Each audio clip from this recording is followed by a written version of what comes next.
রোদ্দুরে ছেঁড়া মানচিত্র, পর্ব সংখ্যা ১৩। লেখিকা নীলুফা নাজমিন নীলা। পাসকলে করে আরিয়ান তৃণাকে নিয়ে হাওলাদার বাড়ি থেকে বেরিয়ে আসলো। তৃণা আরিয়ানের শার্টটা শক্ত করে জাপটে ধরে আছে।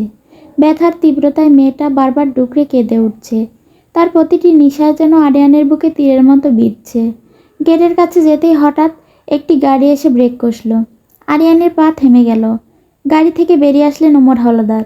তিনি যখন দেখলেন তৃণা আরিয়ানের কোলে অসহায়ের মতো কাঁদছে, তখন মুহূর্তেই তার বুকের ভেতরটা এক অজানা আশঙ্কায় মোচড় দিয়ে উঠল।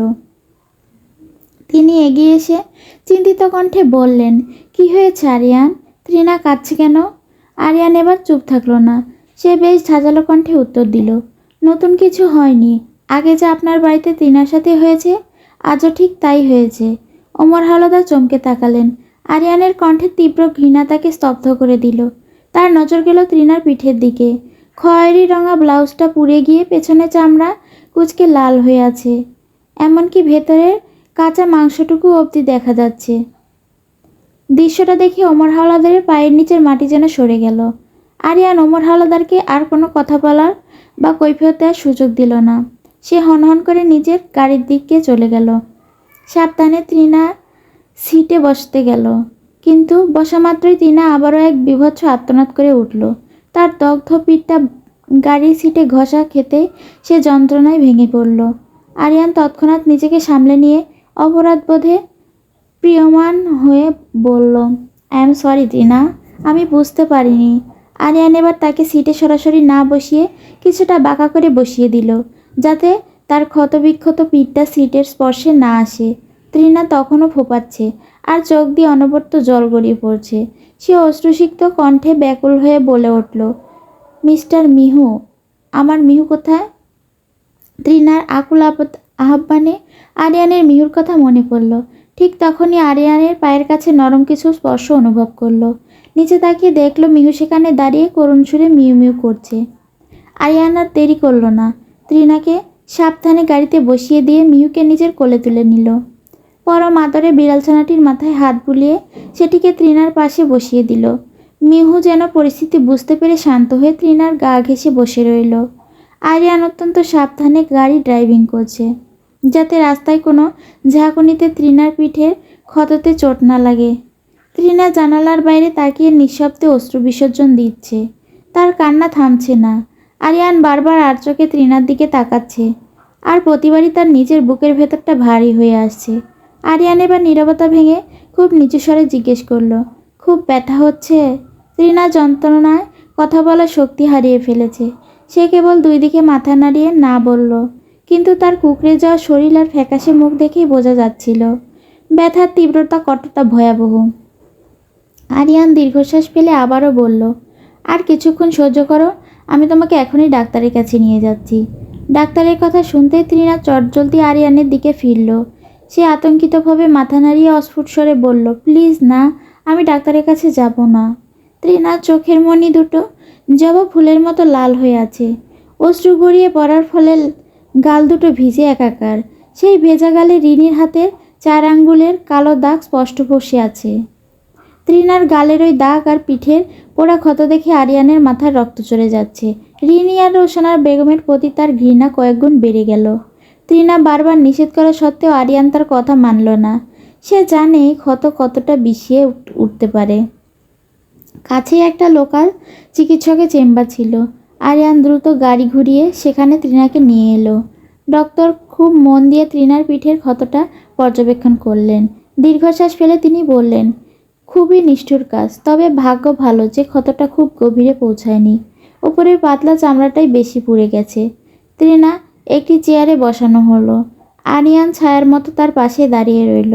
ডক্টর বললেন, জায়গাটা ড্রেসিং করে ভালো করে পরিষ্কার করতে হবে, না হলে ইনফেকশন হয়ে যাবে। তারপর আমরা পেন কিলার দিয়ে দিচ্ছি।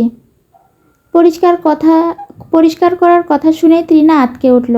সে প্রচণ্ড ভয়ে আরিয়ানের হাতটা খামচে ধরল। তার কাঁপা কাঁপা ঠোঁট আর জলভরা চোখে মিনতি ঝরে বলল, প্লিজ আরিয়ান, না, আমি সহ্য করতে পারবো না। চলুন না ফিরে যাই, আমি আর ডাক্তার দেখাবো না। ডক্টর মৃদু হেসে অভয় দিলেন, ভয় পেও না মা, আমরা তোমার পিঠের ওই জায়গাটা অবশ করে নিয়ে তারপর পরিষ্কার করব। এখন পরিষ্কার না করলে পরে আবহাওয়া ঠান্ডা হওয়ার আগে এটা পচে গিয়ে তোমাকে আরও বেশি ভোগাবে। আরিয়ান তৃণার হাতটা নিজের 2 হাতের মুঠোয় শক্ত করে চেপে ধরল।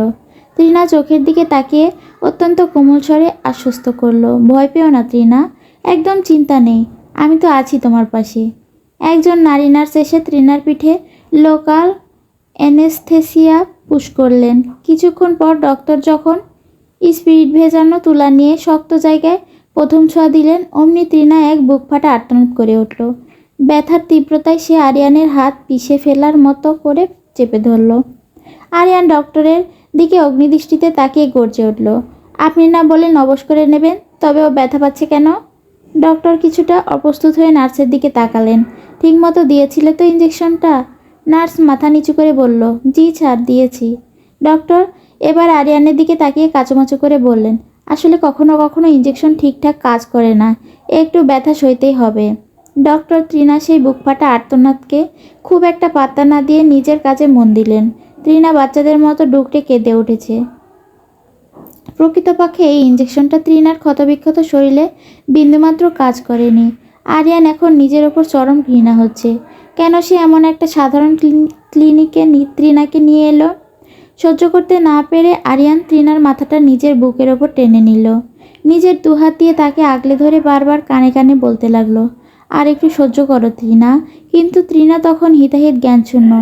ব্যথার ঝটকায় সে আরিয়ানের হাতের চামড়া নখ দিয়ে শক্ত করে খামচে ধরল। তার তীক্ষ্ণ নখগুলো আরিয়ানের মাংস ভেদ করে ভেতরে ঢুকে যাচ্ছিল। কিন্তু আরিয়ান সেদিকে কোনো খেয়াল নেই। সে অস্থির হয়ে বারবার ডক্টরকে বলছে, আরে আস্তে করুন, দেখছেন না ও ব্যথা পাচ্ছে। আরিয়ান স্পষ্ট অনুভব করতে পারল তৃণার প্রতিটি আর্তনাদ তার নিজের হৃৎপিণ্ডটা যেন কেউ ছিঁড়ে ফেলেছে। তৃণার কষ্টের ভাগ নিতে গিয়ে অজান্তে আরিয়ান পাথরের মতো চোখ দুটো ভিজে উঠল। তার গাল বেয়ে 2 ফোঁটা অশ্রুসুক্ত গড়িয়ে পড়ল নোনা জল। কয়েক মিনিটে সেই নরক যন্ত্রণা শেষে যখন ড্রেসিং শেষ হলো, তৃণা তখন পুরোপুরি নিস্তেজ হয়ে আরিয়ানের বুকে এলিয়ে পড়ল। ওমর হাওলাদার বাড়ির ভেতর ঢুকে এক গগনবিদারী চিৎকার দিলেন। তার সেই বজ্রকণ্ঠে পুরো বাড়ি যেন কেঁপে উঠল। তিনি উম্মাদের মতো রোশনারা বেগম আর রিনিকে ডাকতে লাগলেন। তার চিৎকারে রোশনারা বেগম অত্যন্ত স্বাভাবিক ভঙ্গিতে ড্রয়িং রুমে এগিয়ে এলেন, যেন কিছুই হয়নি। অবজ্ঞা সুরে বললেন, হয়েছেটা কি, এভাবে চিৎকার করছো কেন?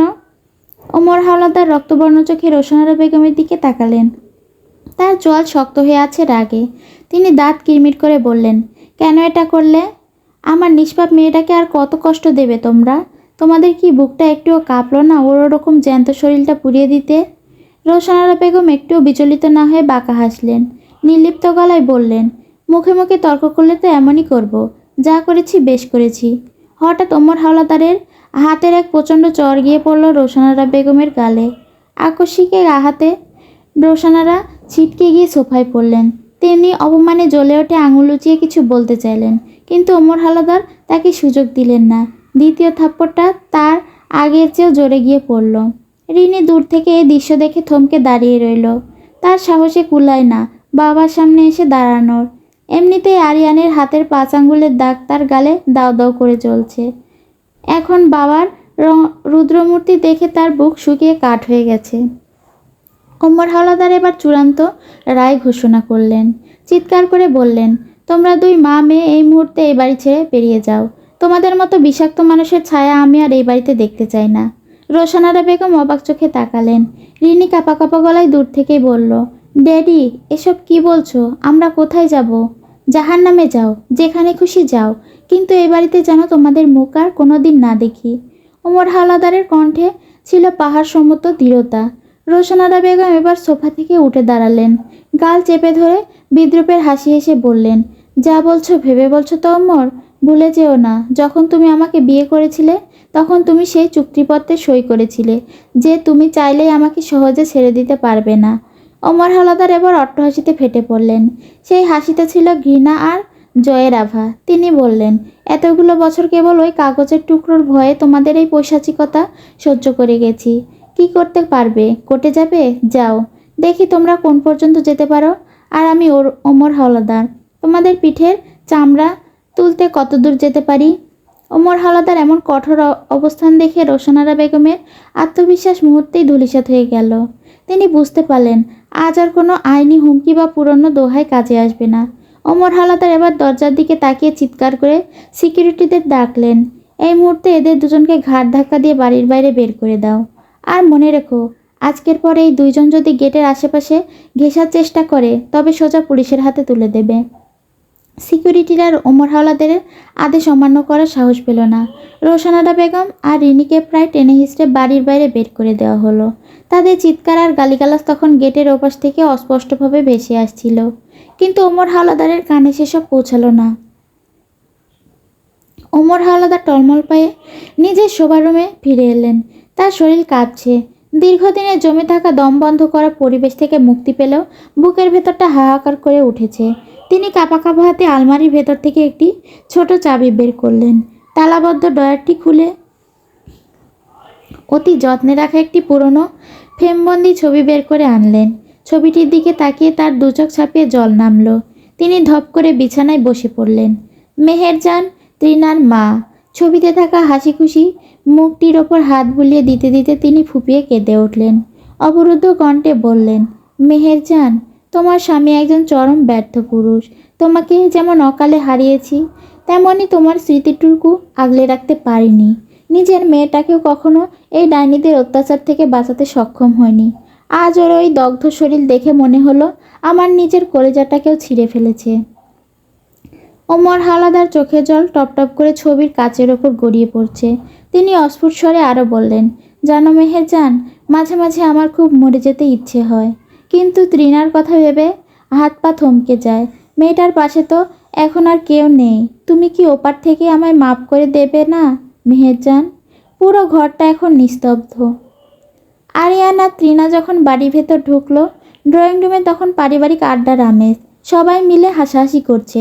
তৃণা আগেই আরিয়ানকে শক্ত করে বারণ করে দিয়েছে এই নিয়ে যেন কাউকে কিছু না বলা হয়। সে নিজের শাড়ির আঁচলটা খুব সাবধানে টেনে পিঠের ক্ষত আড়াল করে রেখেছে। তৃণাকে দেখে মরিয়ম বেগম বরাবরের মতোই মুখ ফিরিয়ে নিলেন। তৃণা সবার সামনে স্বাভাবিক থাকার আপ্রাণ চেষ্টা করছে, কিন্তু তার মুখ থেকে কিছুতেই হাসি বের হচ্ছে না। মিতু এগিয়ে এসে জিজ্ঞেস করলো, এত দেরি করলে কেন তৃণা? তৃণা কাপা গলায় উত্তর দিল, ওই তো বাবার সাথে অনেক দিন পর দেখা হলো, তো গল্প করতে করতে সময় চলে গেল।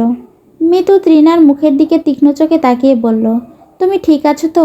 মুখটা কেমন জানি একদম ফ্যাকাশে দেখাচ্ছে। এর মাঝেই সোফা থেকে হাস্যজ্জ্বল মুখে নৌশি লাফিয়ে এলো। নৌশির সাথে তৃণার বন্ধুত্বটা খুব গভীর। সে কোনো কিছু না বুঝেই আনন্দের অতিশয্যে তৃণাকে পেছন দিকে জড়িয়ে ধরল। নৌশি তার কলেজের কোনো একটা মজার কথা বলতে যাচ্ছিল, কিন্তু তার হাতে চাপটা গিয়ে পড়ল তৃণার সেই তাজা পোড়া পিঠে। তৃণার আর্তনাদ করে উঠল, আহ! তৃণার সেই চিৎকারে পুরো ড্রয়িং রুম মুহূর্তে নিস্তব্ধ হয়ে গেল। নৌশি ভয় পেয়ে ছিটকে সরে গেল। আরিয়ান দ্রুত এসে তৃণাকে আগলে ধরল। সোফায় বসে থাকা মৈমুনা বেগম বিরক্তিকর স্বরে বলে উঠলেন, তুমি তো দেখছি মেম সাহেব, মেয়েটা একটু জড়িয়ে ধরেছে বলেই ওভাবে চিৎকারের কি আছে? খুব তো অভিনয় শিখেছ ইদানিং। তৃণা যখন যন্ত্রণায় থরথর করে কাঁপছে, তার হাত থেকে শাড়ির আঁচলটা খসে পড়ে গেল। রাহি বেগম পাশে দাঁড়িয়েছিলেন। হঠাৎ তার নজর গেল তৃণার পিঠের দিকে। ক্ষতের বীভৎসতা দেখে তিনি আঁতকে উঠে চিৎকার করে বললেন, ওমা, এ কি সর্বনাশ! মেয়েটার পিঠভাবে পুড়ে গেল কি করে? তৃণা এই পরিস্থিতিরই ভয় পাচ্ছিল।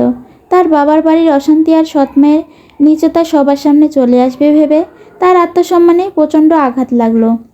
সে মাথা নিচু করে কাঁদতে শুরু করলো। ক্ষতটা দেখে উপস্থিত সবারই পিলে চমকে গেল। মরিয়ম বেগম পর্যন্ত নিজের ঘৃণা ভুলে হা হয়ে তাকিয়ে রইলেন। আরিয়ান আর গোপন রাখতে পারল না।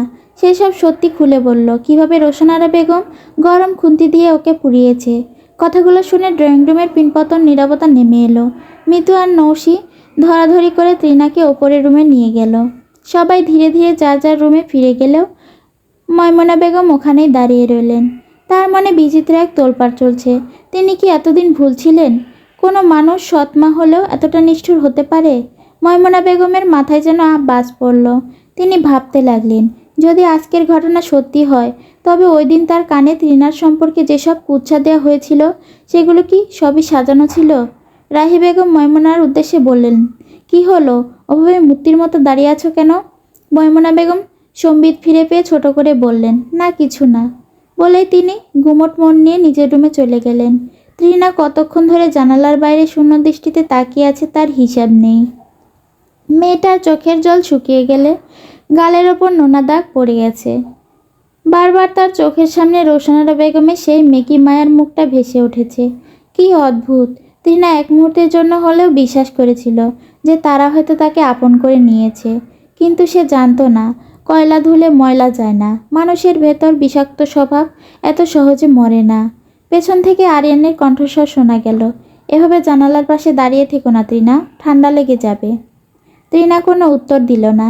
সে ধীর পায়ে আলমারির কাছে গিয়ে নিচে বিছানা পাতার জন্য কম্বল বের করতে শুরু করলো, কিন্তু হঠাৎ আরিয়ান এগিয়ে এসে তার হাতটা খুব কোমলভাবে ধরল। তৃণা অবাক হয়ে আরিয়ানের দিকে তাকালো। আরিয়ান শাসনের সুরে বলল, তুমি কি পাগল হয়ে গেছো? পিঠের এই অবস্থা নিয়ে তুমি নিচে শক্ত মেঝেতে শোয়ার চিন্তা করছো কি করে? চুপচাপ বিছানায় গিয়ে শোও। তৃণা আর তর্ক গেল না, নিঃশব্দে গিয়ে বিছানার এক কোণে বসলো। আরিয়ান তার পাশে খানিকটা দূরত্ব রেখে বসল। তার চোখে এখন তৃণার জন্য গভীর উদ্বেগ। আরিয়ান শান্ত গলায় বলল, কেন এভাবে সব কিছু মুখ বুজে সহ্য করো তৃণা? একবার প্রতিবাদ করে দেখো, দেখবে পরের বার কেউ আর এসব করার সাহস পাবে না। কেন নিজেকে এভাবে সঁপে দাও অন্যদের অন্যায়ের কাছে? তৃণা আরিয়ানের দিকে ঝাপসা চোখে তাকালো। তার কণ্ঠস্বর কান্নায় ভেঙে আসছিল। আচ্ছা, আপনি কি বলতে পারেন আমাকে কেউ কেন ভালোবাসে না? সবাই কেন আমার ওপর এতটা নিষ্ঠুর হয়? আমি কি খুব খারাপ, নাকি আমার স্বভাব খুব মন্দ? জানেন, মাঝে মাঝে আমার খুব কষ্ট হয়, মনে হয় এই পৃথিবী ছেড়ে চলে যাই, কিন্তু যাওয়া তো এত সহজ না। খোদা আমার কপালে এত কষ্ট কেন লিখেছেন আমি জানি না। তৃণা থামল না। তার বুক চাপা দীর্ঘশ্বাসগুলো যেন আজ বাঁধ ভেঙে বের হতে চাইছে। সে বলতে লাগলো, জানেন, একবার রিনি আমাকে নোংরা পুকুরের পানির নিচে চেপে ধরেছিল। সেদিন দম বন্ধ হয়ে আসছিল আমার। আমি মৃত্যুকে খুব কাছ থেকে দেখেছিলাম, কিন্তু আমার কপালটা দেখুন, মরণ এত কাছে এসেও আমাকে ছুঁয়ে যায় না। আমাকে বেঁচে থাকতে হয় ওই অসহ্য যন্ত্রণাগুলো সহ্য করার জন্য। কথাগুলো বলতে বলতে তৃণার চোখ বেয়ে হুড়হুড় করে জল গড়িয়ে পড়ল। আরিয়ানা আর নিজেকে সামলে রাখতে পারল না। সে আলতো করে এগিয়ে এসে তৃণাকে নিজের বুকের মাঝে জড়িয়ে ধরল। এই মুহূর্তে তৃণার মাথার ওপর সান্ত্বনার হাত রাখা ছাড়া আর কোনো ভাষা আরিয়ানের জানা নেই। তৃণা যেন এক নিরাপদ আশ্রয় খুঁজে পেল। সে আরিয়ানের বুকে মুখ গুজে দিয়ে ছোট বাচ্চাদের মতো ডুকরে কেঁদে উঠল। তার সেই কান্নার শব্দে বাইরের নিস্তব্ধ রাতটা যেন ভারী হয়ে উঠল। সকালে স্নিগ্ধ রোদে আরিয়ানের ঘুম ভাঙল। জানালার ধূসর রঙের পর্দা ভেদ করে এক চিলতে রোদ এসে সরাসরি চোখের ওপর পড়েছে। আরিয়ান কপাল কুঁচকে হাতের উল্টো পিঠ দিয়ে চোখ কষলে সামনে তাকাতেই তার দৃষ্টি থমকে গেল। এক মুহূর্তের জন্য তার শ্বাস প্রশ্বাস যেন স্তব্ধ হয়ে এলো। তৃণা পাশে শুয়ে আছে, মুখটা আরিয়ানের দিকে ফেরানো। ভোরের নরম আলোয় আভা আর শ্যামলা চেহারার এক অপার্থিব মায়া ছড়িয়ে দিয়েছে। তৃণা এক হাত মাথার নিচে দিয়ে গভীর ঘুমে আচ্ছন্ন। অবাধ্য কিছু চুলগুলো গালের ওপর আর কপালে ছড়িয়ে ছিটিয়ে আছে। আরিয়ান এক দৃষ্টিতে তাকিয়ে রইল। তার অজান্তেই ঠোঁটের কোণে এক চিলতে প্রশান্তির হাসি ফুটে উঠল। ঘুমের ঘোরে তৃণা মাঝে মাঝে ছোট বাচ্চাদের মতো ঠোঁট নাড়াচ্ছে। নিষ্পাপ নির্ভেজাল এক সৌন্দর্য। আরিয়ান হাত বাড়ালো তৃণার মুখের ওপর থেকে চুলগুলো সরিয়ে দিতে, কিন্তু আঙুলের ছোঁয়ার আগেই হঠাৎ কী ভেবে যেন থমকে গেল। মুহূর্তেই তার মুখের হাসি উধাও হয়ে গেল। আরিয়ান দ্রুত বিছানা থেকে নেমে নিচে পা ঝুলিয়ে বসে রইল। নিজের মনের সাথে যুদ্ধ করে নিজেকেই ধমক দিল সে, কেন আমি এতটা বাড়াবাড়ি করছি? তৃণার জায়গায় আমার পরিবারের অন্য কেউ থাকলে তো আমি ঠিক এইভাবে তার সেবা করতাম। এটা নিছক দায়িত্ববোধ ছাড়া আর কিছু নয়। হঠাৎ পেছনে নড়াচড়া শব্দে আরিয়ান ফিরে দেখল তৃণা উঠে বসেছে। মেয়েটার কপাল কুঁচকে ব্যথায় কুঁকড়ে যাচ্ছে। সম্ভবত পিঠের পোড়া ক্ষতটা সকালে আবারও জানান দিচ্ছে। আরিয়ান স্বাভাবিক হওয়ার চেষ্টা করে বলল, গুড মর্নিং। তৃণা আরিয়ানের দিকে তাকিয়ে স্ম্লান হেসে উত্তর দিল, শুভ সকাল। আরিয়ান উঠে ওয়াশরুমে গিয়ে ফ্রেশ হয়ে ফিরে এলো। দেখল তৃণা তখনও স্থির হয়ে বিছানায় বসে আছে। আরিয়ান বলল, বসে থেকো না, ফ্রেশ হয়ে এসো। তৃণা দেয়াল ঘড়ির দিকে তাকিয়ে দেখল বেলা 10টা বেজে গেছে। গতকাল রাতের অসহ্য যন্ত্রণা আর মানসিক ধকলের পর শেষ রাতের দিকে একটু ঘুম এসেছিল। সে কোনো কথা না বলে ধীর পায়ে ওয়াশরুমে চলে গেল। এদিকে আরিয়ান ড্রয়ার থেকে ফার্স্ট এইড বক্সটা বের করলো। ডাক্তার যে মলমগুলো দিয়েছিল সেগুলো হাতে নিয়ে খুব মন দিয়ে ব্যবহারের নিয়মগুলো দেখতে লাগলো। কিছুক্ষণ পর তৃণা বেরিয়ে এলো। তোয়ালে দিয়ে মুখ মুছলেও তার কপালে দুপাশে থাকা ছোট ছোট ভিজে চুলগুলো মুখের সাথে লেপ্টে আছে। জলের ছোঁয়ায় তার মুখটা আরও সতেজ আর করুণ দেখাচ্ছে। আরিয়ান মলমটা হাতে নিয়ে তৃণার দিকে তাকালো। তৃণার দিকে তাকিয়ে গম্ভীর গলায় বলল, এদিকে এসো, আমার সামনে বসো। তৃণা হুট করে আরিয়ানের এমন আদেশে কিছুটা অপ্রস্তুত হয়ে পড়ল। সে ভ্রুকুচকে জিজ্ঞেস করলো, কেন? আরিয়ান মলমের টিউবটা খুলতে খুলতে নির্লিপ্তভাবে বলল, ক্ষত জায়গাটায় মলম লাগিয়ে দিতে হবে। মলম লাগানোর কথা শুনতেই তৃণার বুকের ভেতরটা ছ্যাদ করে উঠল। গতকাল ক্লিনিকে ডাক্তারের হাতে পাওয়া সেই অসহ্য যন্ত্রণায় স্মৃতি মনে পড়তে সে ভয়ে কুঁকড়ে গেল। সে পিছিয়ে গিয়ে কাঁপা কাঁপা গলায় বলল, অসম্ভব, আমার পিঠে এখন আর কোনো ব্যথা নেই, তাই মলম দেওয়ার প্রয়োজনও নেই, আমি ঠিক আছি। আরিয়ান এবার গলার স্বর কিছুটা শক্ত করলো। ধমক দিয়ে বলল, তুমি কি সব বিষয়ে একটু বেশি বোঝো? আমি যা বলেছি ঠিক সেটুকু করো। চুপচাপ আমার সামনে এসে বসো। তৃণা মনে মনে প্রচণ্ড বিরক্ত হলো। বিড়বিড় করে নিজেকেই শোনালো, লুচ্চা বেটা একটা, যত সব সুযোগ সন্ধানী কাজ। সুযোগ পেয়ে পিঠে হাত দেওয়ার জন্য রংঢং শুরু করে দিয়েছে। আরিয়ান যেন তৃণের মনের কথা টের পেয়ে গেল। সে তৃণার দিকে না তাকিয়ে ঠান্ডা গলায় বলল, আমি শুধু মলমটা লাগিয়ে দিব। তোমার পিঠে হাঁ করে তাকিয়ে থাকার কোনো বিচ্ছিরি ইচ্ছে আমার নেই, নিশ্চিন্তে থাকো। তৃণা এবার বিস্ময়ে বড় বড় চোখ করে তাকালো। লোকটা কি অন্তর্যামী?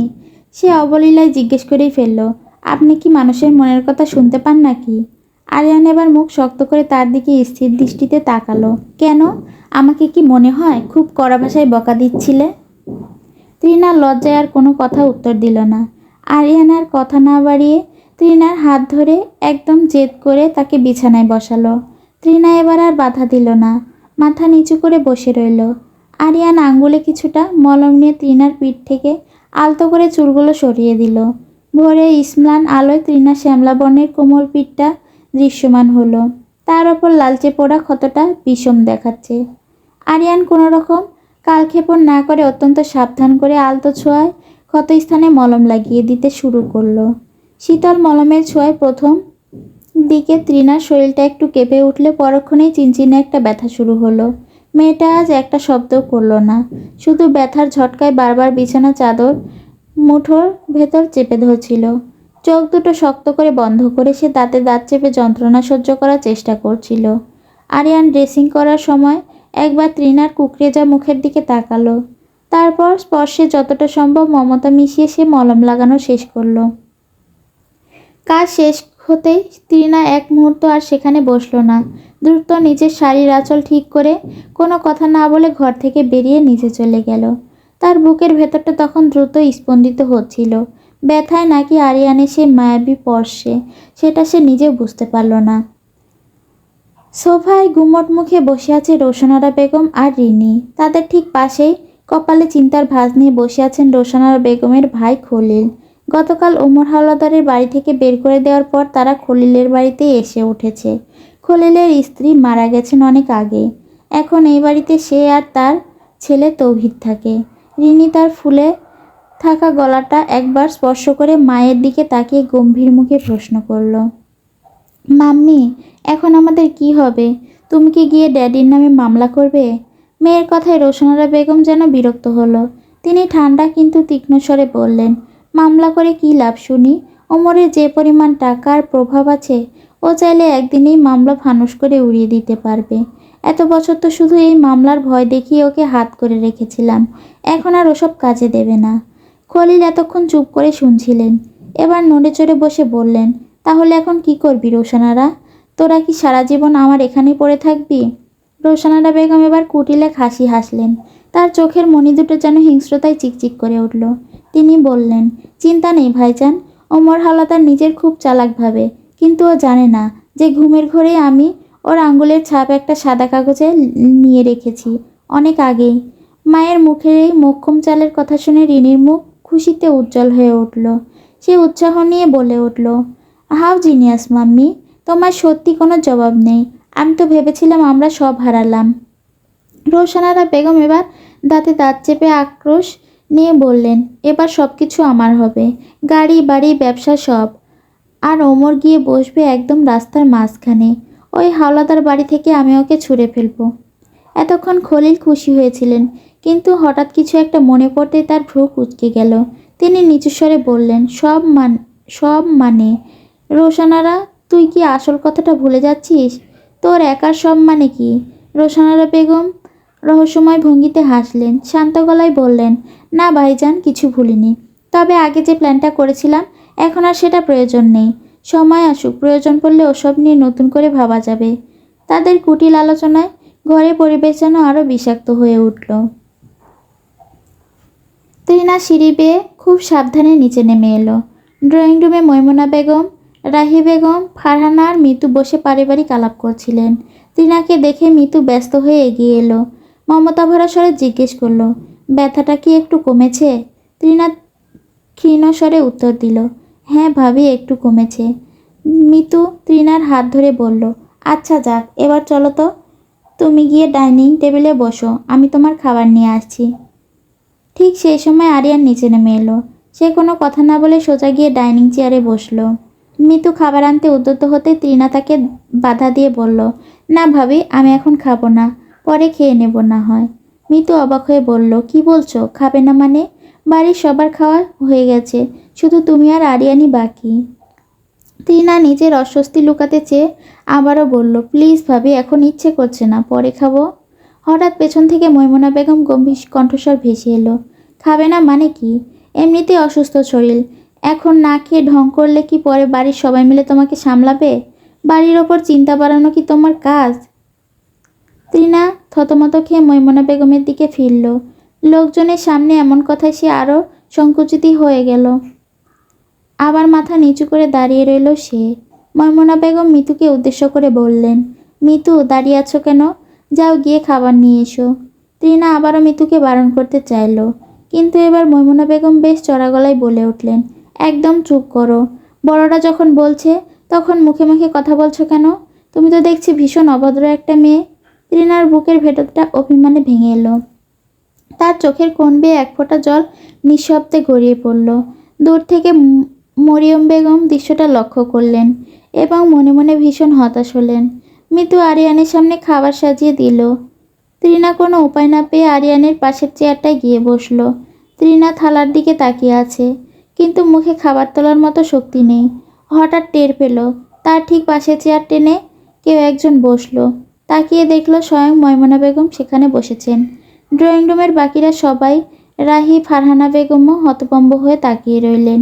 মৈমুনা বেগম কোনো ভনিতা না করে নিজের হাতে খাবারটা খুব ভালো করে মাখিয়ে নিলেন। তারপর এক গ্রাস ভাত তৃণার মুখের সামনে ধরে শান্ত গলায় বললেন, হা করো। তৃণা যেন নিজের চোখকে বিশ্বাস করতে পারছে না। যে মহিলাটি তাকে বাড়ির আপদ মনে করতেন, যে তাকে দু চোখে দেখতে পারতেন না, তিনি আজ নিজে হাতে তাকে খাইয়ে দিচ্ছেন। আরিয়ানও খাবার থামিয়ে দিয়ে বিস্ময় ভরা চোখে তার মায়ের দিকে তাকিয়ে রইল। পুরো ডাইনিং রুমে এক পিনপতন নীরবতা নেমে এলো। শুধু তৃণার টলমলে চোখে অবিশ্বাসের ঘোর লেগে রইল। বাড়ির প্রত্যেকের দৃষ্টি গিয়ে আছে তৃণা আর মৈমুনা বেগমের দিকে। তৃণা যেন এক ঘোরের মধ্যেই আছে। সে এখনো হাঁ করে তাকিয়ে আছে মৈমুনা বেগমের দিকে। তাকে এভাবে পাথরের মতো বসে থাকতে দেখে মৈমুনা বেগম আবারও মৃদু ধমক দিয়ে বললেন, কি সমস্যা, হাঁ করো। তৃণা যন্ত্রচালিত মতো হাঁ করল। মৈমুনা বেগম পরম মমতায় প্রথম গ্রাস খাবারটুকু তৃণার মুখে পুরে দিলেন। তৃণার মুখের খাবারটুকু নিয়ে নিথর হয়ে বসে রইল। তার ঝাপসা চোখে সামনে মৈমুনা বেগমের বদলে নিজের মা মেহেরজানের মুখটা ভেসে উঠেছে। এতদিন তৃণা শত চেষ্টা করেও মায়ের মুখটা স্পষ্ট মনে করতে পারত না। কেমন যেন ধোঁয়াশা লাগতো, কিন্তু আজ এই পরম আদরের ছোঁয়ায় হাজার বছরের সেই ঝাপসা পর্দাটা যেন সরে গেল। সে তার মায়ের মুখটা স্পষ্ট দেখতে পেল। তৃণার চোখের কোণে জল টলমল করছে। গলার কাছে দলা পাকিয়ে আসা কান্নার জন্য সে মুখের খাবারটুকু চিবোতে পারছে না। মৈমুনা বেগম আবারও তাগাদা দিলেন, কি হলো, খাচ্ছ না কেন? খাবার কি ভালো লাগেনি? তৃণা কোনো মতে নিজের চোখে জল লুকানোর চেষ্টা করে খাবারটুকু চিবিয়ে গিলে নিল। কতগুলো বছর পরে একটা লম্কা আদরের ভাতের জন্য এই মেয়েটা হাহাকার করেছে। কত রাত সে না খেয়ে শুয়েছে, উল্টো কপালে জুটেছে সৎমায়ের নিষ্ঠুর মার। অথচ আজ যা ঘটছে তা ছিল তার কল্পনারও অতীত। তৃণার চোখ বেয়ে এবার টপ টপ করে জল গড়িয়ে পড়তে দেখে ময়মুনা বেগম নিজের আঁচল দিয়ে চোখের জল মুছে দিলেন। খুব নরম সুরে বললেন, পাগলি মেয়ে, সামান্য এটুকুর জন্য এভাবে কাঁদছ কেন? তৃণা তখন কোনো কথা বলার অবস্থায় ছিল না। তার কণ্ঠরোধ হয়ে আসছিল অপার্থিব এক সুখে। পাশে বসে থাকা আরিয়ানি আবেগঘন পরিস্থিতিটা হালকা করার জন্য কিছুটা রসিকতার স্বরে বলে উঠল, কি ব্যাপার আম্মু, কতদিন হয়ে গেল, আমাকে তো এভাবে খাইয়ে দিলে না? আমি কি পর হয়ে গেলাম? ময়মুনা বেগম ছেলের কথা শুনে শব্দ করে হেসে উঠলেন। তার সেই হাসিতে ড্রয়িং রুমের গুমোট ভাবটা নিমিষেই কেটে গেল। তিনি আবারও এক লম্কা ভাত মেখে হাসিমুখে আরিয়ানের দিকে বাড়িয়ে দিয়ে বললেন, নে খা, হিংসুটে ছেলে একটা। আরিয়ান তৃপ্তির সাথে মায়ের হাতের লোমকাটা মুখে তুলে নিল। পুরো পরিবারটি আজ এক নতুন সকালের যেন পা রাখল, যেখানে দীর্ঘদিনের ঘৃণা আর অবিশ্বাসের বরফ গলতে শুরু করেছে। তৃণা খাবার খাওয়ার পর অনেকটা সময় ড্রয়িং রুমের সোফায় ময়মুনা বেগমের কাছাকাছি বসে কাটালো। তার বারবার মনে হচ্ছিল আজকের দিনটা যেন কোনো এক সুন্দর স্বপ্ন। এই বাড়িতে আসার পর যে ময়মুনা বেগমের থেকে সে কেবল অবহেলা আর ঘৃণা পেয়েছে, সেই মানুষটা এই মমতাময়ী রূপ তৃণার ভাবনার উচিত ছিল। কিন্তু সুখের মুহূর্তগুলো বোধহয় তৃণার জীবনে খুব একটা স্থায়ী হতে চায় না। হঠাৎ তার মনে পড়ল মিহুর কথা। প্রতিদিন ঘুম থেকে উঠে মিহুকে খাবার দেওয়া থেকে শুরু করে সারাটা সময় মিহু তার পিছু পিছু ঘুরে, কখনো তার কোলের ওপর কুণ্ডলি পাকিয়ে ঘুমিয়ে থাকে। কিন্তু আজ সকাল থেকে একবারও সেই ছোট প্রাণীটার ডাক শোনেনি সে। কথার মাথায় আসতেই তৃণার বুকের ভেতরটা অজানা এক আশঙ্কায় ছ্যাদ করে উঠল।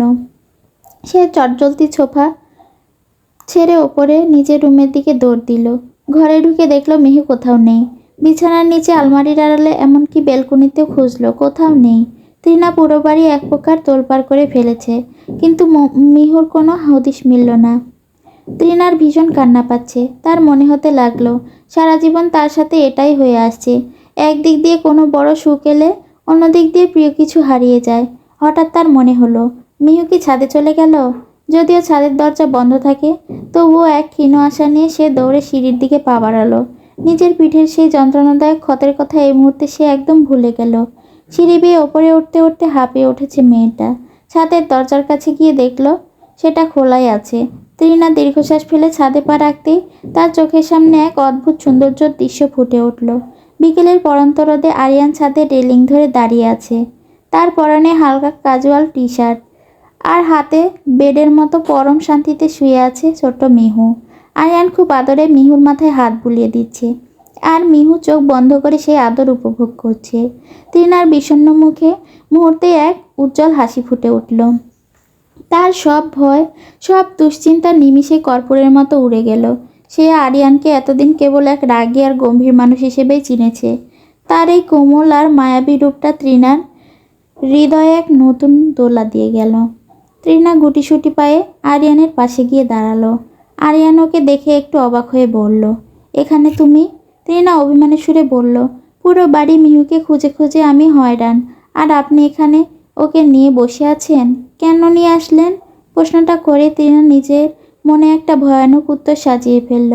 সে চোখ কপালে তুলে আঁতকে উঠে বলল, ও আচ্ছা, তার মানে আপনি মিহুকে ছাদ থেকে নিচে ফেলে দেওয়ার প্ল্যান করেছেন, এখানে এনেছেন বুঝি? আরিয়ান যেন আকাশ থেকে পড়ল। চোখ বড় বড় করে তাকিয়ে বলল, কি বললে তুমি? আমাকে দেখে কি খুনি মনে হয় নাকি? এসব আজগুবি কথা তোমার মাথায় ঢোকে কি করে? তিনা আর তর্কে না গিয়ে এক ঝটকায় আরিয়ানের কোল থেকে মিহুকে ছিনিয়ে নিল। মিহুকে জাপটে ধরে আদর করতে করতে ফিসফিস করে বলল, মিহু সোনা, ওই রাগী সাহেব তোকে বকেনি তো? আরিয়ান রাগী চোখে তৃণার দিকে তাকিয়ে রইল। তৃণা আবার বলল, নিশ্চয় সকাল থেকে আমার মিহু কিচ্ছু খায়নি। আরিয়ান একটা লম্বা শ্বাস ফেলে অলস ভঙ্গিতে বলল, আমি খাইয়ে দিয়েছি। তৃণা এবার সত্যি অবাক হলো। আরিয়ান ভ্রু কুঁচকে তৃণা আর মিহুর দিকে তাকিয়ে ধমকে সুরে বলল, এই মেয়ে, আমি না তোমাকে বলেছি মিহুকে এভাবে এত চেপে ধরবে না? তৃণা অবাক হয়ে জিজ্ঞেস করলো, কেন, কি হয়েছে? আরিয়ান মুখটা অন্য পাশে ফিরিয়ে নিয়ে বিড়বিড় করে বলল, তোমাকে অন্য একটা মেয়ে বিড়াল কিনে এনে দেবো, তবু ওকে নিয়ে এভাবে এত আদিক্ষেতা করার প্রয়োজন নেই। তৃণা বেশ তেজ নিয়ে বলল, হ্যাঁ, আসছে। এটা আমার প্রিয়, অন্য কোনো বিড়াল লাগবে না। আর এটা বিড়াল না, এটা আমার সন্তান। আরিয়ান নাক মুখ কুঁচকে তৃণার দিকে তাকালো, তারপর গম্ভীর মুখে বলল, সন্তানই যদি হয় তবে সব মা বাবার উচিত সন্তানের সঠিক বয়সে বিয়ে দেওয়া। সেই হিসেবে মিহু এখন বিয়ে দেওয়া উচিত। তৃণা কিছুক্ষণ গম্ভীর চিন্তায় মগ্ন হয়ে মাথা নাড়ালো, তারপর বলল, হ্যাঁ, কথাটা কিন্তু মন্দ বলেননি। কিন্তু আমি যদি মিহুর মা হই, তবে মিহুর বাবাকে? অবশ্যই আমি। কথাটা আরিয়ান এক নিঃশ্বাসে বলে ফেলল, কিন্তু বলার সাথে সাথে তার হুঁশ ফিরল যে সে আসলে কি বলে ফেলেছে। আরিয়ান একদম স্তব্ধ হয়ে দাঁড়িয়ে রইল, যেন কেউ ওকে জ্যান্ত পাথর বানিয়ে দিয়েছে। তৃণা আরিয়ানের সেই সোজাসাপটা স্বীকারোক্তি শুনে লজ্জায় লাল হয়ে গেল। সে আর আরিয়ানের চোখের দিকে তাকাতে পারল না। দ্রুত পা চালিয়ে ছাদ থেকে নামতে নামতে সে মিহুকে খুব গম্ভীর হয়ে বোঝাতে লাগলো, খবরদার মিহু, ওই রাগী সাহেবের কাছে আর যাবি না। দেখলি তো লোকটা কত বড় বদ, কত আজে বাজে কথা বলে। আরিয়ান ছাদের রেলিং ধরে দাঁড়িয়ে নিজের ওপর ভীষণ রেগে যাচ্ছে। সে ভাবছে, ছি ছি, নিজের মুখকে একটুও লাগাম দিতে পারি না আমি। কি বলতে কি বলে ফেললাম। বিকেলের মিঠে রোদ তখন জানালার পর্দা চিরে ঘরের কোণে এসে পড়েছে। মিতুর রুমে তখন জমজমাট আড্ডা। বিছানার ওপর কম্বলের ওম দিয়ে পা গুটিয়ে বসে আছে নৌশি। এক পাশে তৃণা আর অন্য পাশে মিতু। রোহান আজ অফিসে গিয়েছে। আসলে দেশে স্থায়ী হওয়ার সিদ্ধান্ত নেওয়ার পর অফিসের কাজগুলো বুঝে নিতে সে বেশ মনোযোগী। তৃণার মনটা আজ ফুরফুরে। সকালে সেই মায়া আর ছাদের খুনসুটি রেশ যেন কাটছেই না। এর মাঝে হঠাৎ ঝড়ের বেগে ঘরে ঢুকলো আদনান। কোনো কিছু তোয়াক্কা না করে সে সোজা বিছানার মাঝখানে এক প্রকাণ্ড লাফ দিয়ে বসল। ঝাঁকুনিতে পুরো বিছানা কেঁপে উঠল। সাথে সাথে তিনজনের ধ্যানও ভেঙে গেল। নৈশি তো রেগে আগুন। সে আদনানের পিঠে সজোরে এক লাথি বসিয়ে দিয়ে বলল, তুই এত বড় গরু কেন? এভাবে কেউ বিছানায় উঠে বসে? আমাদের হার্ট অ্যাটাক করিয়ে দিবি নাকি? আদনান একটুও ঘাবড়ালো না, উল্টো জিভ ভেঙিয়ে বলল, আমি গরু হলে তুই হলি 1 নাম্বার ছাগল। নৌশি দাঁত কিরমির করে তেড়ে আসতে নিলে মিতু দুজনকে ধমকে শান্ত করলো। আদনান এবার হঠাৎ খুব গম্ভীর আর সিরিয়াস হয়ে বসলো। গলা খাকারি দিয়ে বলল, শোনো আমার কলিজার দুই ভাবিরা, তোমাদের সাথে একটা অতি গুরুত্বপূর্ণ পরামর্শ করতে এসেছি। পরামর্শের কথা শুনে মিতু আর তৃণার চেয়ে নৌশি বেশি আগ্রহী হয়ে উঠল। সে ভ্রু নাচিয়ে সামনে দিকে বসল। তৃণা হাসি মুখে বলল, বলো, কি এমন পরামর্শ? মিতু সায় দিয়ে বলল, খুবই তো সিরিয়াস মনে হচ্ছে, ঘটনা কি? আদনান এবার উত্তেজনায় কাঁপতে কাঁপতে বলল, জীবনে এই প্রথম কোনো এক মানবীকে আমার এই পাষাণ হৃদয়ে মনে ধরেছে। কথাটা বলে সে জানালার ওপাশে আকাশের দিকে তাকিয়ে গালে আঙুল ঠেকিয়ে এক অতল ভাবনার জগতে হারিয়ে গেল। মিতু আর তৃণা চোখে মুখে তখন আকাশছোঁয়া উত্তেজনা। তারা ভাবছে কে সেই মেয়ে, কিন্তু নৌশির ভাবভঙ্গি একেবারেই উল্টো। সে আদনানের এই তথাকথিত প্রেম রোগের কথা শুনে মুখটা এমন করলো যেন তেতো কোনো ওষুধ খেয়েছে। নৌশি ঠোঁট বাঁকিয়ে ব্যঙ্গাত্মক স্বরে বলে উঠল, এসব হুদাই ভাবিরা, ওর কথার কোনো দাম নেই। এই তো দেখবেন 2 দিন পর এসেই বলবে, না মেয়েটাকে আর ভালো লাগছে না। এর আগে তো কতবার এমন হলো। আদনান এবার সত্যি সত্যি চটে গেল। সে বেশ গুরুগম্ভীর হয়ে বুক ফুলিয়ে বলল, না, এবার আমি সিরিয়াস বলছি। এই প্রথম কাউকে আমার এতটা ভালো লেগেছে। এটা 2 দিনের মোহনা নৌশি, বেশ অনেক দিন ধরেই আমার মনের ভেতর ও আছে, কিন্তু কেন জানি কিছুতেই বলে উঠতে পারছি না। আদনানের গলার স্বরে এক ধরনের অন্যরকম আকুলতা ছিল। মিতু বেশ উৎসাহ নিয়ে জিজ্ঞেস করলো, তাহলে তো দারুণ ব্যাপার। তা এত দেরি করছো কেন? সাহস করে প্রপোজ করে ফেলো। নৌশি এতক্ষণ তর্ক করলেও এখন হঠাৎ চুপ হয়ে গেল। মেয়েটার উজ্জ্বল চোখে কেমন একটা মেঘলা ছায়া পড়ল, যা কারোর নজরে এলো না। আদনান আবারও ভাবিদের দিকে তাকিয়ে বলল, এই জন্যই তো তোমাদের কাছে আসা। এবার বুদ্ধি দাও তো, মেয়েটাকে প্রপোজ করবো কি দিয়ে, মানে কিভাবে শুরু করলে কাজ হবে? তৃণা মিষ্টি করে হেসে বলল, মেয়েরা সাধারণত ফুল খুব পছন্দ করে। সুন্দর একগুচ্ছ ফুল নিয়ে প্রপোজ করো, দেখবে না করবে না। আদনান মাথা চুলকে বলল, আইডিয়া মন্দ না, কিন্তু কি ফুল দেব? গোলাপ তো বড্ড কমন হয়ে গেছে। সবাই গোলাপ দেয়। অন্য কোনো আনকমন ফুলের কথা বলো তো। নৌশি এবার মুখ ঝামটা গম্ভীর স্বরে বলল, একটা কাজ কর, এক বিশাল বড় দেখে ফুলকপি কিনে নিয়ে যা। এর চেয়ে অন্যরকম আনকমন আর কিছু হতে পারে না। পৃথিবীর কোনো প্রেমিক আজ পর্যন্ত ফুলকপি দিয়ে প্রপোজ করছে বলে আমার জানা নেই। নৌশির এমন অদ্ভুত আর উদ্ভট বুদ্ধির কথা শুনে মিতু আর তৃণা দুজনে হাসিতে ফেটে পড়ল। আদনান মেজাজ হারিয়ে নৌশির মাথায় আলতো করে একটা চড় লাগিয়ে দিয়ে বলল, তোর কাছে বুদ্ধি চাওয়ায় আমার ভুল হয়েছে, যা তো এখান থেকে। সাধারণত এমন চর খেলে নৌশি লঙ্কাকাণ্ড বাঁধিয়ে দেয়, কিন্তু আজ সে অদ্ভুতভাবে শান্ত রইল। কোনো প্রতিক্রিয়া না দেখিয়ে বরং এক পলক আদনানের দিকে তাকিয়ে ধীর পায়ে বিছানা থেকে নামলো। তারপর কারো কোনো কথার উত্তর না দিয়ে ঘর থেকে বেরিয়ে গেল। তার এই হঠাৎ চলে যাওয়া ঘরের হাসি খুশি পরিবেশটা এক মুহূর্তের জন্য স্তব্ধ করে দিল। সন্ধ্যার আধার ঘনীভূত হয়ে চারপাশে যেন এক মায়াবী চাদরে ঢাকা পড়েছে। আরিয়ান তার রুমের করিডোরে দাঁড়িয়ে আছে। সামনে দৃষ্টি যতদূর যায় সবটাই ঘন কুয়াশায় রাজত্ব।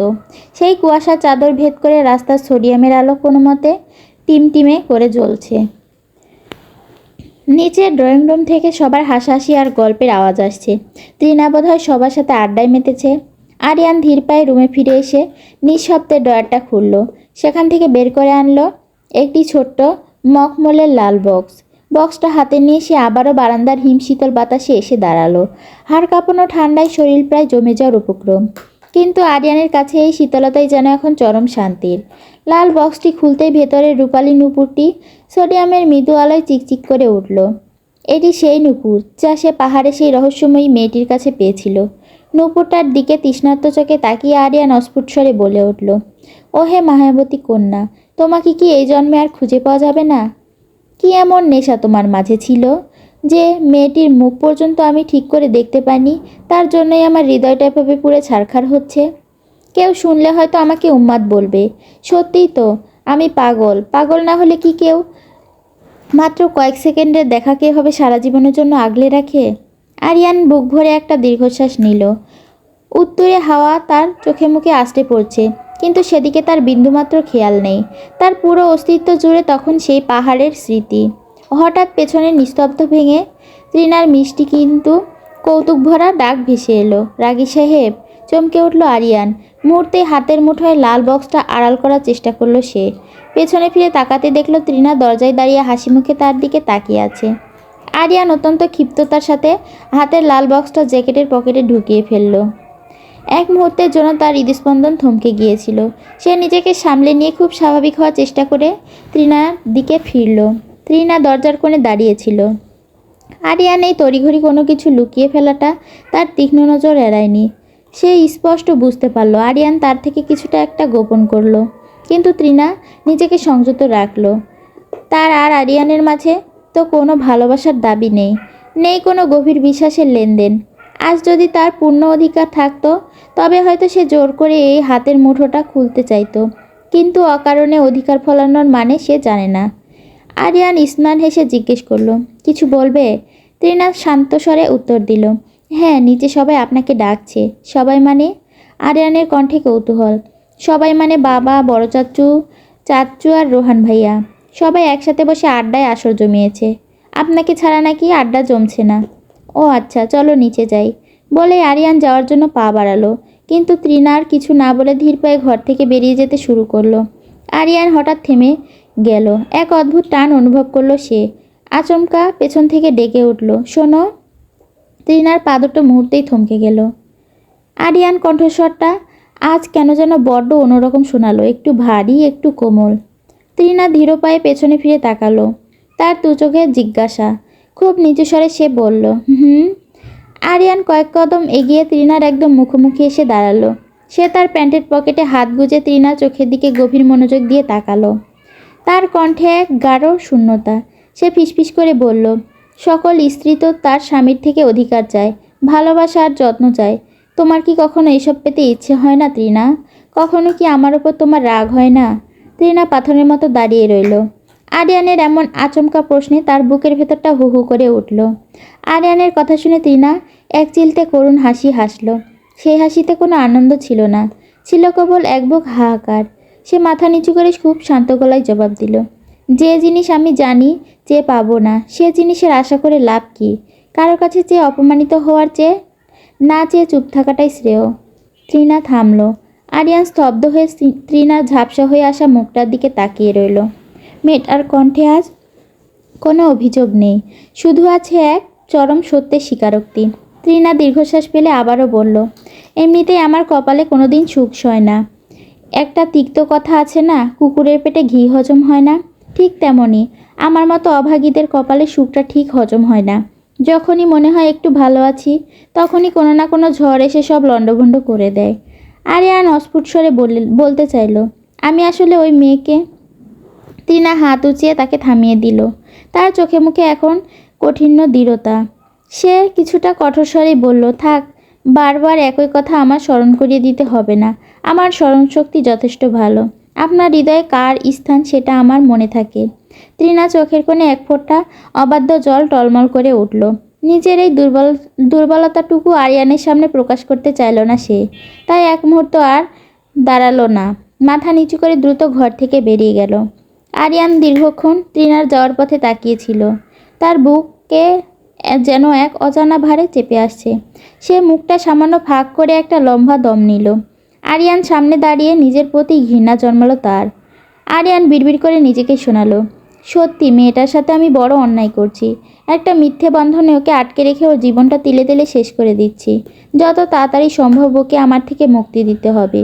আমার এই অন্ধকার জীবন থেকে দূরে গিয়ে হয়তো ও নিজের মতো করে একটা সুখের ঘর বাঁধতে পারবে। আরিয়ান নিচে নেমে আসতেই চোখে পড়ল এক দারুণ জমজমাট দৃশ্য। ড্রয়িং রুমটা যেন আজ চাঁদের হাট। একদিকে বাড়ির পুরুষরা গোল হয়ে বসেছে, আর একটু দূরত্ব বজায় রেখে মহিলারা নিজেদের আড্ডায় মশগুল। সচরাচর মহিলারা পুরুষদের গম্ভীর অফিসের আলাপের মাঝে থাকতে চায় না, কারণ সেখানে ডাল চালের চেয়ে শেয়ার বাজারের হিসেবটাই বেশি থাকে। আরিয়ান গিয়ে তার ছোটো চাচু এনামুল মির্জার পাশে ধপ করে বসল। সেন্টার টেবিলের ওপর সাজানো ধোয়া আঠা গরম চা, বিস্কুট আর মচমচে সাদা মুড়ি। ফারহানা বেগম হাসিমুখে আরিয়ানের হাতে চায়ের কাপটা ধরিয়ে দিলেন। আজ নুসরাতও হোস্টেলে থেকে বাড়ি ফিরেছে।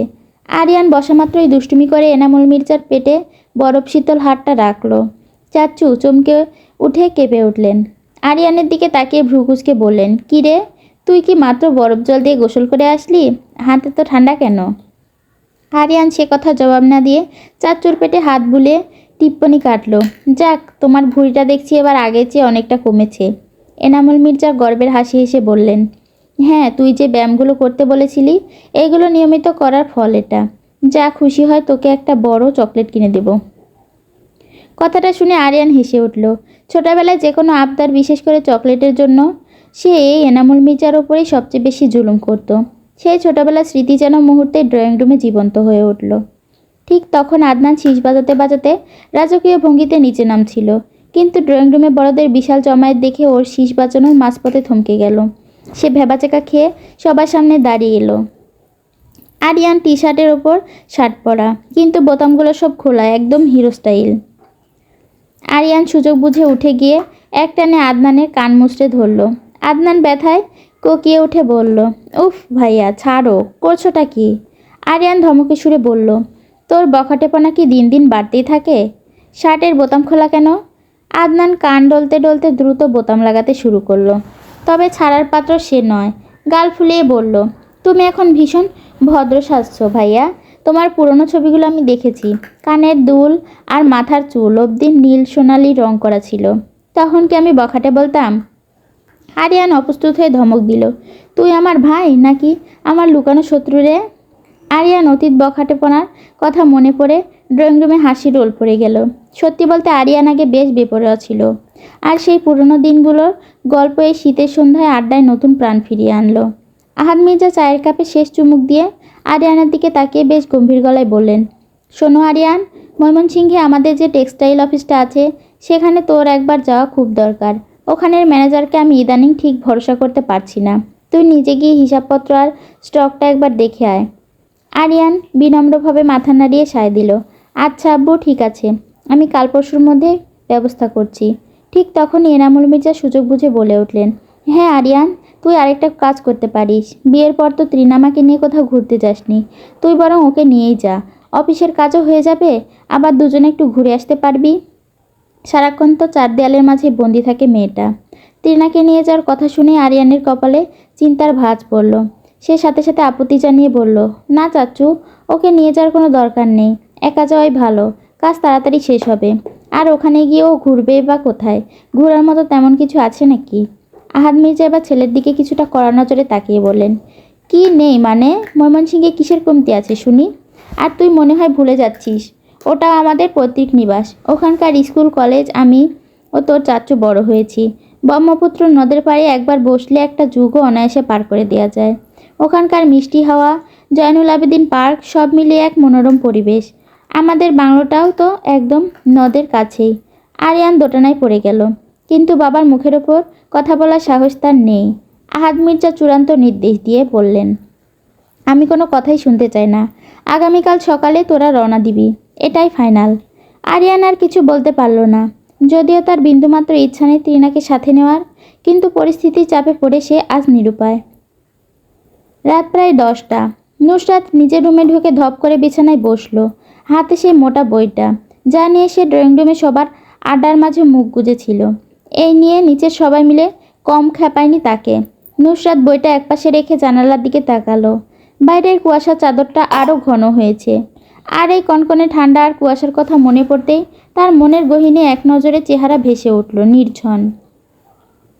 সেই যে নির্জন তার নাম্বারটা নিল, তারপর থেকে কথা খুব একটা হয় না, মাঝে মাঝে দুই একটা মেসেজ বা হ্যালো হ্যালো হাই এইসব কিছু।